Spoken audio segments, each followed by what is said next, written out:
oh man, I just, the life, and some fathers don't know how to be fathers instead of friends. Willie D. Live.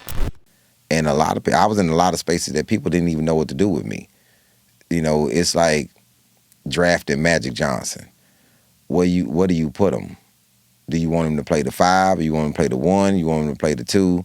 He can play all the positions, and we're only accustomed to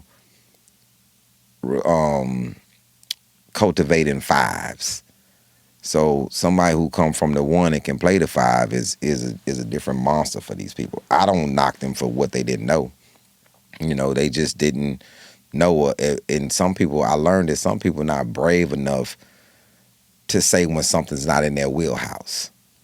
If you are a master of country music, and then you get a country artist who can do country hip hop and country pop and traditional country, and you keep trying to put them in one space, and they're like, well, I'm not growing in that space. Or people who are only used to navigating people that's already hot. You don't know how to really get somebody hot. They was hot when you got them. Or it's like a coach only drafting blue chip players. Are you really a coach? Because these players were already good when you got them. So if you take a bunch of people who you have to teach the game to, and you coach them up and they become great, then you're a real coach. So sometimes in the industry don't know what they want until they see it.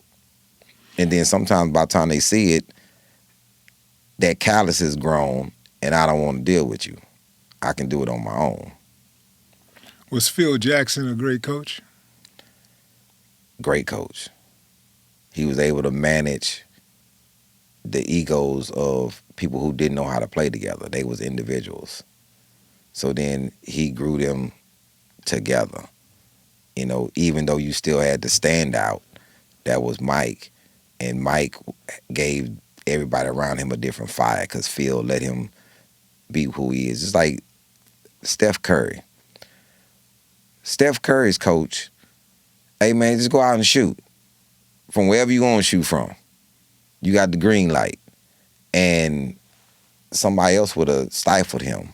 Man, only shoot this, only run to the corner. I was talking to Carmelo one time on this show, and Carmelo, I said, man, that was crazy how when you came to the Rockets, they wanted you just to shoot 3-pointers.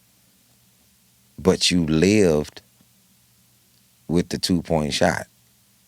You get hot with the hitting twos, regular shots in the paint, mid-range jumper, and then you'll fall back and you'll hit a 3. But to ask him to just shoot 3s and that's it, man, that's not my game. I ain't got hot yet to just shoot 3s. So they didn't utilize him right.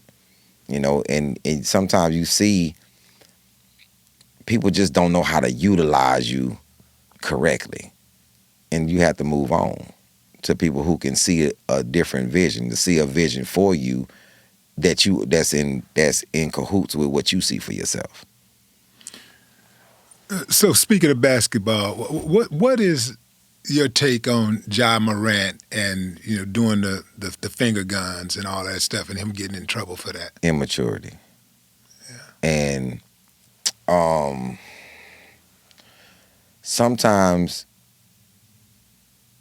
because he has a father, and I see this a lot. I asked a guy, he was 60 years old, favorite rapper Tupac. I said, how? What did he say that resonated with you so much, and you probably was 40 when you heard him? Oh man, I just, the life, and some fathers don't know how to be fathers instead of friends. They want to be cool, and I'd rather you just be the old school father and give me the advice that I need, regardless if it's the hip thing to do. Oh man, listen, bruh, you are squandering away your opportunity. And certain industries, just because you talented, you hard to deal with. You know, even in my business, there's some people that's very talented. I just won't deal with them because they hard to deal with. And I know if I think that you hard to deal with, the industry views you as hard to deal with.